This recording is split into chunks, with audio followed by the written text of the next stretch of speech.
Dilihat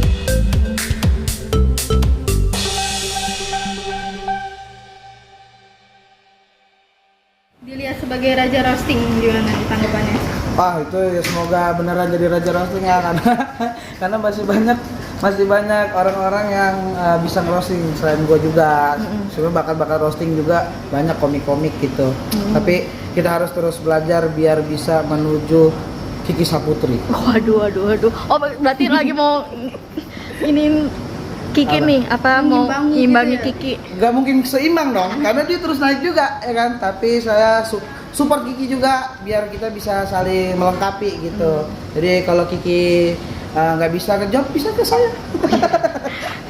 Tapi kemarin ini viral lo sama Kiki yang di acara salah satu paslon itu gimana sih? Artinya lo saling chit-chatnya tuh bagus tektokannya. Sebenarnya itu malah kita tektokannya via telepon karena Kiki waktu itu lagi liburan ke London. Dan beneran di hari H-nya itu dia beneran di siangnya dia baru pulang, malamnya kita langsung itu. Makanya tektokannya ini makanya bikin deg-degan sebenarnya. Cuman hamin 2 jam kita udah bisa combine materi, akhirnya bisa sekompak itu. Mungkin karena kita sering ngobrol bareng terus bikin acara bareng juga. Ya kan, barengan Mas Kaisang waktu itu kan. Jadi kita saling co-host, jadi bisa nyambung langsung gitu. Tapi kemarin ada ketakutan sendiri Nah. sih untuk nge-roasting seorang paslon ini. Sebenarnya semua yang gua roasting itu pasti ngeri sedep, karena apalagi yang di roasting kemarin tuh salah 2 orang yang lagi disorot banget di Indonesia. Takut salah ngomong, pendukungnya bisa baper, tapi ternyata di luar ekspektasi. Ternyata Pak Anies sama Caiminnya juga happy ya, walaupun mungkin kayaknya tujuan kita juga sampai, itu cuma pengen kritik, mungkin nyampe ke mereka dengan cara komedinya, jadi makanya happy. Apalagi ke Caimin, maka mohon maaf banget buat Caimin, terlalu banyak, malah 70-30 ya. Ke Caimin banyak banget, tapi semoga itu bisa kritiknya bisa nyampe ke Caimin, dan ntar di debat capres-cawapres berikutnya bisa ngerosting juga ya kan gitu. Tapi ketika lo ditawarin, ini langsung mengiyakan atau gimana sih Bang Ate? Atau sempat ragu gitu? Sebenarnya ini awalnya kalau ditawarin tuh diajak Kiki. Kiki. Tapi sebelumnya gue udah pernah ngerosting capres lain. Tapi pas diajak Kiki gue langsung happy karena mungkin sebelumnya itu masih deg-degan. Nah kalau ada yang nemenin kan deg-degannya berdua. Jadi kalau ada apa-apa bisa berdua kan. Jadi ya udah, itu doang sih senengnya bisa diajak Kiki bareng. Semoga nextnya masih bisa juga di capres yang lain juga gitu berdua.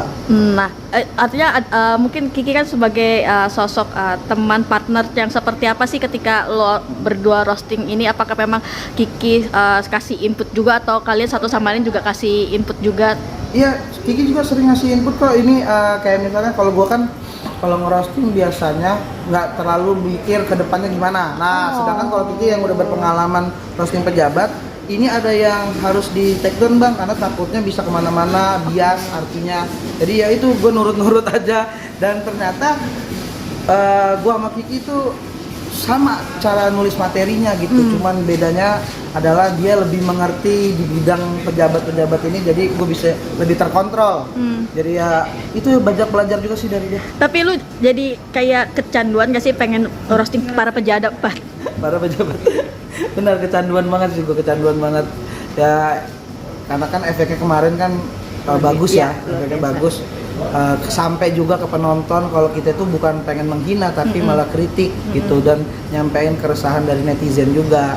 Nah nextnya semoga bisa yang lain juga, kalau nggak juga nggak apa-apa gitu. Di balik layar sendiri abis itu seperti apa sih para paslon ini sendiri mungkin ketika after acara? Kalau di balik layar sebenarnya kita ketemu cuma di panggung.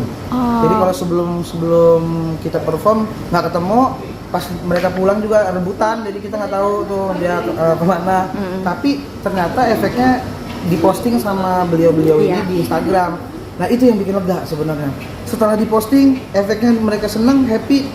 Ya udah, jadi aman. Masa ya masih mau dibully sih, masih mau diserang kan enggak kan gitu. Target siapa lagi Bang Ate? Target ya 2 paslon yang lain. Oh belum ada. Tapi pejabat yang lain? Pejabat yang lain ya udah pasti, tapi ya sekarang kan lagi kesorot mereka. Kenapa? Karena ini penting nih untuk sebelum memilih. Jadi kita bisa, siapa tahu bisa ngelihat kritik-kritiknya bisa sampai di situ. Karena kan ini kan milenial kan yang paling banyak kan di tahun ini 54 sampai 56% milenial. Jadi cara penyampaian kritiknya mungkin sekarang dengan cara begini bisa diterima sama mereka. Ada kesulitan nggak sih sebagai kaum milenial menyampaikan kritik dan saran kepada pejabat, apalagi kedua paslon, salah satunya kemarin juga? Sebenarnya kesulitan tuh tergantung dari apa ya, ngeh aja. Cuma kan di Twitter udah banyak banget yang kritik-kritik ya. Kalau mereka baca ya mungkin pada baca gitu. Kalau di sosmed orang bikin konten kan banyak tuh konten kreator juga yang nyenggol politik kan. Ya kayaknya semua orang punya cara masing-masingnya untuk kritik. Ya sekarang lagi kesorot cuma dengan stand up doang kali ya gitu. Tapi dari musik juga banyak kan yang kritik-kritik pemerintah. Itu sih harusnya selalu disupport aja apapun cara kritiknya. Yang penting niat kita tuh untuk Indonesia maju ke depan sih.